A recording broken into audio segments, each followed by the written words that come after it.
Welcome to the Rich Auntie Podcast. I'm your host, Kia Valentine, and your favorite Rich Auntie. And I'm so excited about what we're about to talk about this morning. And, I was thinking the other day, and my husband and I were talking about National Quitters Day. So apparently, there's a National Quitters Day, a day, I believe it's the second Friday of January, where most people quit all of their New Year's resolutions. They quit on their dreams, they quit on their goals, and they return to, what is familiar, what is known. And, if you're sitting there and you're like, yeah, that's me. I already quit on my dreams and goals. Listen, that is okay. We are going to talk about it today. This conversation is not going to be about shame, okay? We're going to have a real life conversation because this is actually more common than you know. The Quitters Day, and it's not a actual national day, but it's not official, but it's official in the sense that so many people go through this. So just understand that you are not alone. I have been there myself, and trust me, I completely get it. And so most people, they don't quit because they are lazy, okay? They don't quit because they just don't want more for their life. They quit because they set unrealistic goals. Think about this. When we're all setting our New Year's resolutions, isn't it true that it's usually during a time, it's the holidays, where we're more relaxed, we're more rested, we're more inspired, we're more hopeful, and we're just in a different state, right? A different state of being. We're just in a space where it's like everything just feels like there is so much possibility in the world and so much there for us to achieve. And so usually we write those goals around this time and we do the vision boards, right? And I did a Manifestor 2026 in December. And we also did vision boards as well. I love vision boards. They are amazing because they allow you to put down your goals and your dreams and just see it in a more visual way. But let's be honest, a lot of the times during these times, we're just putting things that we want to achieve, which is the whole point of it. And it's coming from a place of inspiration. But then January rolls around and it's like, wait, what's going on here? Because we have the same job, the same partner, the same kids, the same energy. And we're like, hold up. I was just in a state of so much inspiration and I knew I was just going to get after it for 2026 or whatever year it is you're listening to this.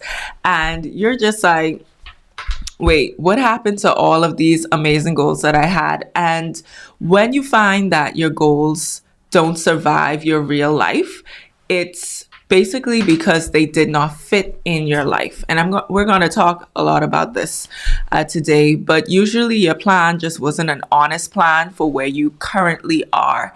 And in those states where you created those plans, you didn't account for all of the other things that happens in your life. So I remember a few New Year's resolutions ago, because since then I've learned the right way in order to accomplish my goals and how I should be going about it. And I'm going to share that with you today. But a few New Year's resolutions ago, I would write goals like go to the gym and all of that stuff, right? That we probably all have on our list.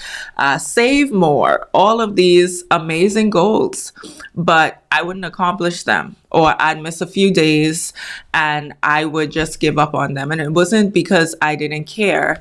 It was because everything just felt like a lot. It just felt really heavy to get all of those things accomplished, especially because I was now in real life. And so when real life hits you, it stops you from creating all of those goals and you feel guilty about it. And that feeling of how you feel is a lot of the times why people stop, because it's painful. It's painful not to live up to your potential, not to live up to your goals. And so you quit because those goals did not match your life. But let me just say, this is actually a normal thing. You are not alone. Like I said before, this is something that most of us go through. So something I want to talk to you guys about today is capacity. And usually during this time, people would talk about habits and all of that stuff. But I'm talking about capacity today because that's actually where it starts. So most of our goals fail because we ignore our capacity. And so let's talk about what capacity is. It's basically your time, your energy, your mental space, the season that you are in. It is, how, let's from a time standpoint, it's how many real hours you can give without stealing from something else.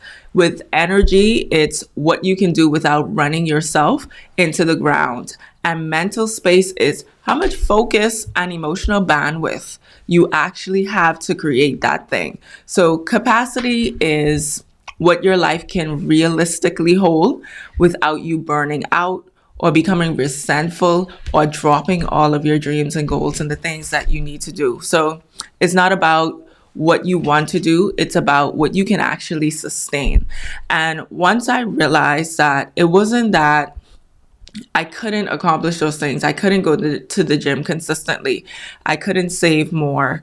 I couldn't, whatever it is that you want to do. It was, I didn't have the capacity to do those things. And so this really helped me to shape and reframe my thinking of how I thought about New Year's resolutions and goals. And so motivation is something that, we all have in the beginning. Motivation wears off. They say motivation is like you have to shower every single day, meaning you have to re-motivate yourself every single day because it is something that fades. It's not ongoing, but it is sustainable if you have the capacity to be able to sustain it. And so motivation is something that fades, but capacity is what that helps us carry through or helps us accomplish those goals. And so usually we talk about habits and, habits matter. I'm not saying that they don't, but we don't talk enough about the capacity because in order for us to sustain those habits, we have to have the capacity in order to do so because capacity comes first. It is first and foremost. So simple habits stick because you don't really need much capacity, meaning they fit in your life, like brushing our teeth every morning, washing our faces, taking a shower, whatever those simple things are. It's easy to do those because we don't need a lot of capacity. But when we require high energy, high focus, or high motivation, then that's where capacity comes into play. And that's where we really need to focus in. And so the habits that we create when it comes to those high achieving disciplines that we need is that we need a higher capacity. So your habits, if they only work on your best days, they are simply an intention, okay? They're not really a habit. And capacity is what you could sustain on your worst days. It's your structure. It's if everything went to hell, right?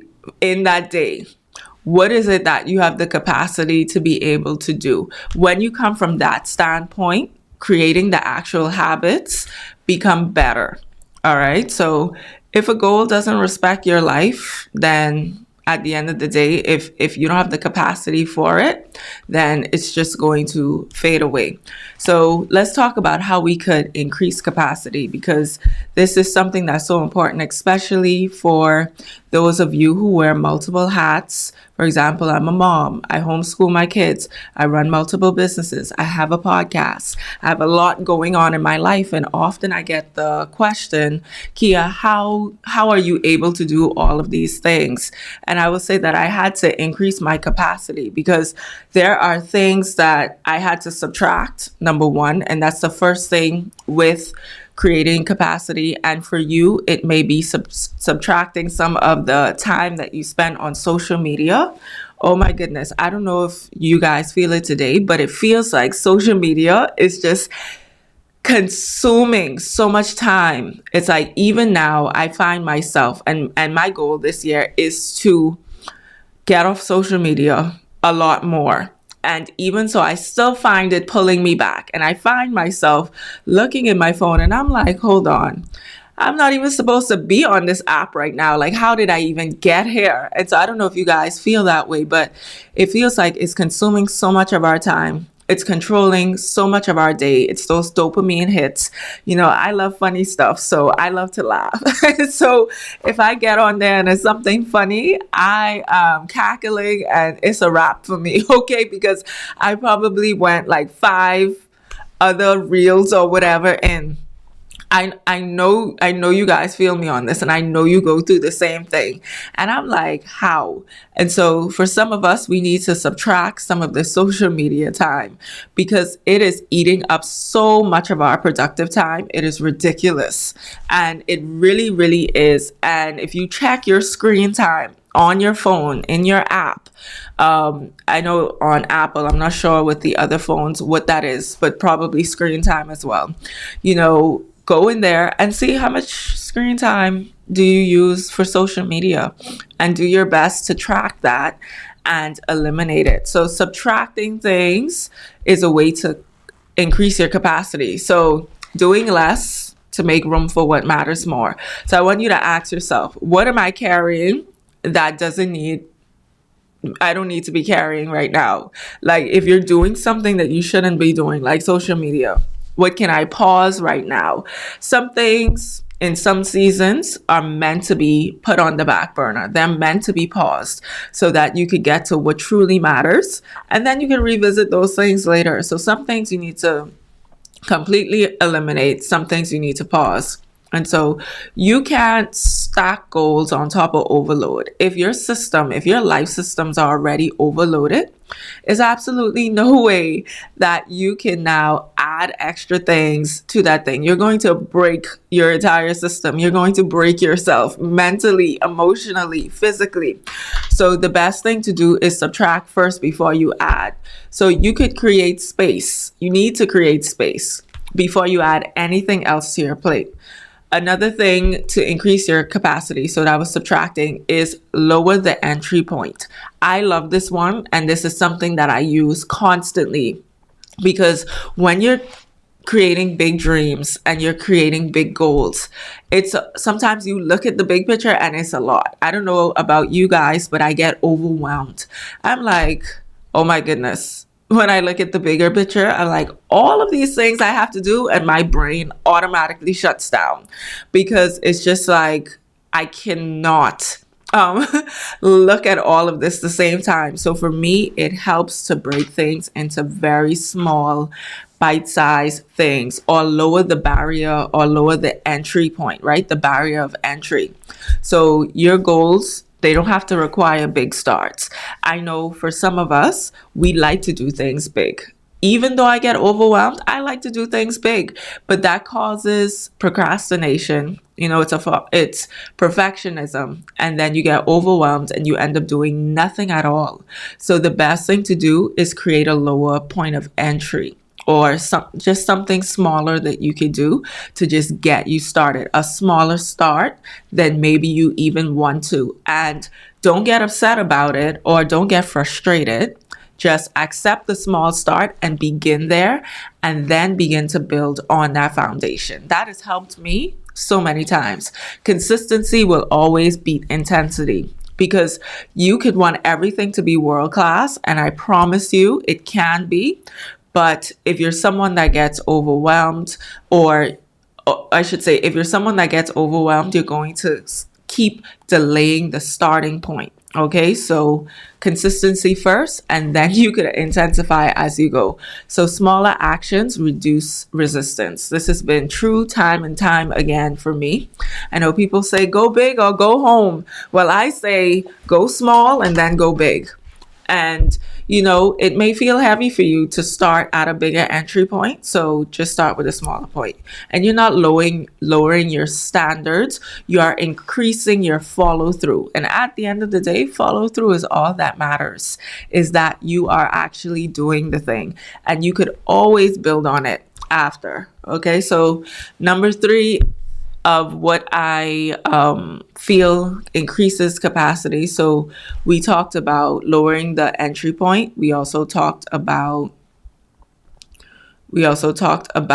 subtracting first. Now let's talk about not expecting motivation. Okay, so motivation is unreliable. It really is. It's great if it's on a normal day. If you're building goals around a normal day, it's awesome. But if you have a day where it's crazy and it's not your best day, motivation is not going to do much. I don't care how motivated you are. If you are mentally exhausted, physically exhausted, emotionally exhausted, no amount of motivation is going to move that needle for you that day. Okay? No amount. Because you may want it, you may have the desire, but if you physically cannot get yourself to move, get your body to move, get your mind to think, get your emotions in check within that day, then motivation will not help you. Okay, so we're building for our worst days when we talk about increasing our capacities. So these are the days where you don't feel inspired, where you are just like, I just had enough is enough. Okay, the capacity that you have will carry you through.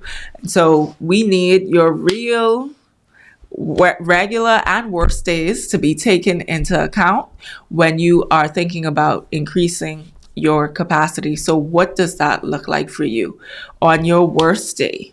What do you have the capacity to actually do and get done on your worst day? And so just think about that. And maybe you haven't had a worst day as yet, and maybe you can't think of a scenario. I promise you, you will. And eventually when you do, then you will understand even more what that capacity is. I know for me, sometimes like homeschool is a breeze. And some days, especially with 3 boys, it is very hectic.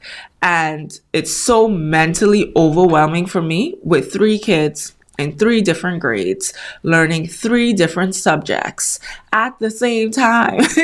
I want to pull my hair out, and then I'm expected to have the motivation to now go and speak to a client and help somebody else. Okay. So those are my worst days, and I know what I have the capacity to do. And not only that, I know how to increase my capacity as well. And so I find that with when I finish homeschool for the day, I need to automatically go for a walk. I need a break in between the two. So I need to separate what just happened from what's about to happen. So I need to mentally prepare myself, and I need to get into a state where I have the capacity to do it. And so for me, walks help. About 15 to 30 minutes, I could be listening to a book. Sometimes I'm just silent because it was rough that first half of the day. Okay. I'm just silent and I'm like, just in my thoughts, or just enjoying nature, something to get me back on track. And then once I do that, then it's like things switch gears for me.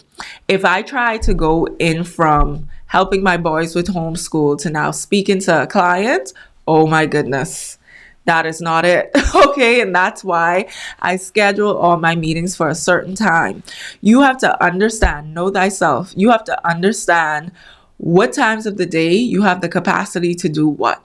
And it's different for every single person. Only you know that. So if you're creating content and you're like, I need to get this reel out, or whatever the case may be, then you need to figure out what point in time in your day is ideal for that. Where do you have more energy to do that? Or where are you in the right space to do that? Like, for these calls in the morning, the Rich Auntie Podcast Live, I'm doing it early in the morning because this is where I have the capacity to do it.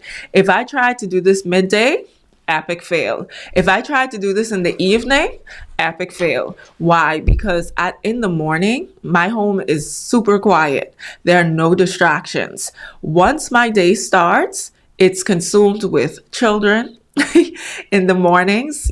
After that, it's clients and systems and different things that I have in place that I need to get done. And then in the evening, it's family time, it's dinner time, it's, everything else is fighting for my attention. And so I know for a fact, if I tried to do this call then, we would not be having these morning calls at all. Okay. This would be non-existent. And I would not have the capacity to be able to get them done during any other time of the day. And so that's why I choose this time, because this is the time that it makes sense, where I have the capacity to do it. I'm not relying on motivation, because motivation fades. You cannot expect motivation to show up for you when you need it most. You have to create life systems, and you have to know where your capacity is and optimize on that capacity, okay? So that you could actually get things done. If you find that you're doing something and you try a day, 2 days, 3 days, and you try to get it done and you failed, and when I say fail here, we don't look at failure as the end all be all, okay? We look at failure as a lesson that needs to be learned. So if you failed at that thing 3 times in a row, understand, it's not that you're lazy, it's not that you're unmotivated, it's not that you can't rely on yourself. It's that in that moment when you're trying to do it, you don't have the capacity to do it. So you need to figure out when you do and do it those times. And I'm telling you, it makes a difference. Now, let's talk about protecting your energy, because that's the next puzzle piece of increasing your capacity. If you are drained, it won't work. Okay. Sleep matters. You need to get enough sleep. You need to stay hydrated. You need to go to the gym. You need to do all of those things. You need boundaries because they matter. You need to say no to some things, because all of those things are fighting for your time and fighting to get a piece of your capacity. And just understand that once you fill a slot, you can't a slot of time, you can't fill that same slot with something else that requires high energy or high focus. Okay. Now, if it's washing the dishes and listening to an audiobook, yeah, awesome. But I'm talking about key things that you need to do that require your time, your energy, and your focus. Okay. So just understand that you need to protect your energy. So we talked about subtracting first to increase your capacity, lowering your entry point, stop expecting motivation to come through for you, and protecting your energy. So this year, if you got to National Quitters Day and you quit, just understand that you don't need to start over. Okay. We are re-anchoring you this morning. This is not a start over. This is more of a let's anchor in on those goals and those dreams. And I want you to ask yourself, what still matters? What is it that still matters to you after the first 2 weeks of January, when you quit on most of your dreams and goals? What still matters? What is something that you truly want to get done this year? What is unrealistic for you right now? Know your season. What's unrealistic that you're like, you know what? I want to do this, but I know for a fact I'm not going to be able to, or not in the way that I would want to do it. Okay. So what is unrealistic for you? I know in years past, I would put things on my vision board. I would get some of the things accomplished, and then some of the things I wouldn't get accomplished. Let me just say that just because they're on your vision board and just because you did not accomplish them that year, put them back on your vision board for next year. And just understand that maybe you didn't have the capacity to do those, but don't just give up on your dreams and goals. Just understand that it wasn't the season for some of those things, but you can get to those seasons. Okay, so what was unrealistic for you? What needs to change to fit your life? Because it has to fit your life. It has to fit where you are right now. You have to have the capacity to be able to do it in order to do it. And we talked about increasing capacity, but what needs to change to fit your life? So progress can mean steadier movements can mean smaller movements. That is still progress. If you get 1% closer to your dreams and goals, you have made progress. So when we re-anchor you, this is about adjusting and aligning, not quitting, okay? Because many times it's not a motivation problem or, any issue like that. What it really is a planning problem, and you didn't plan to have the capacity to do those. So you have to look at your planning and be mature about it. Okay. It's okay if it doesn't fit right now, and maybe you try to make it fit and it still doesn't fit. Well, then do what fits and then eventually fit it in there as you can. All right. So January does not own our progress. Okay. I love January. I was born in January. Okay. It is a great month, if not the best month. And it's a great month to get things started because this is where we do New Year's and all of that stuff. But what I want you to understand is a month does not determine what you do in your life for the rest of the year. Okay. And I encourage you to look at your goals quarterly. So I have a community for women. It's called Her HQ. These are women entrepreneurs creating their businesses. We say building thriving businesses and creating rich lives. And we look at things quarterly. Okay. Because looking at it monthly is cool, or looking at it over a year's time is cool. But honestly, quarterly is best because you get to adjust and readjust and figure out what is it that you need to do. And so our first meeting is coming up here shortly. We have something called the CEO Lab where we get together and we talk about, what our goals are for the next quarter. Because sometimes you have to, not sometimes, but all the time, you have to break it into segments of what you want to do if you want to accomplish something. Because I find when people have too long of a runway to accomplish those goals, they end up not doing it. We need to shorten that runway. And I find that a quarter works great for that, because you could look over that quarter and you could genuinely figure out what you need to do specifically for that quarter instead of what do I need to do for the entire year. And so that works best for a lot of people. So just understand that where you are right now, if you quit on your dreams and goals, it's not too late to hop back in there and get started on what you need to do. Okay. You need to be honest about where you were 2 weeks ago and just be honest that you did not plan for life ahead, real life ahead. And when you created those goals, you were in dreamland. Okay. You were living your best life in holiday season.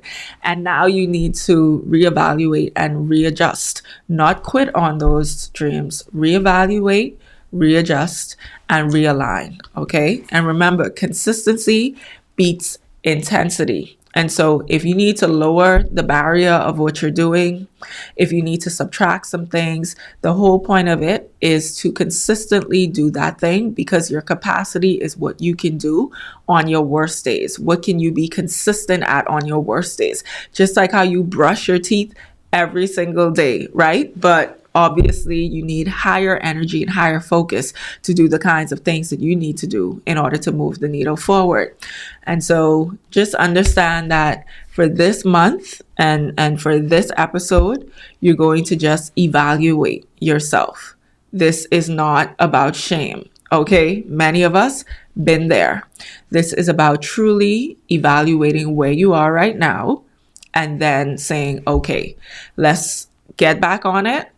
And let me plan out my system and my dreams and my goals for the next quarter. All right. So let's start over, not January 1st, but let's start over today. Be honest with yourself and where you are right now. Focus on increasing that capacity and add one thing at a time, not a million things. one thing at a time. So if you found this episode valuable, share it with your favorite person. Let them know that, hey, you may have, the year may have started off rough. You may have given up on some things, but we could all get back on that horse and continue on. All right. So I hope you had a great time with me today. I'm Kia, your favorite rich auntie, and I'm always rooting for you. And I hope you have a wonderful day. God bless.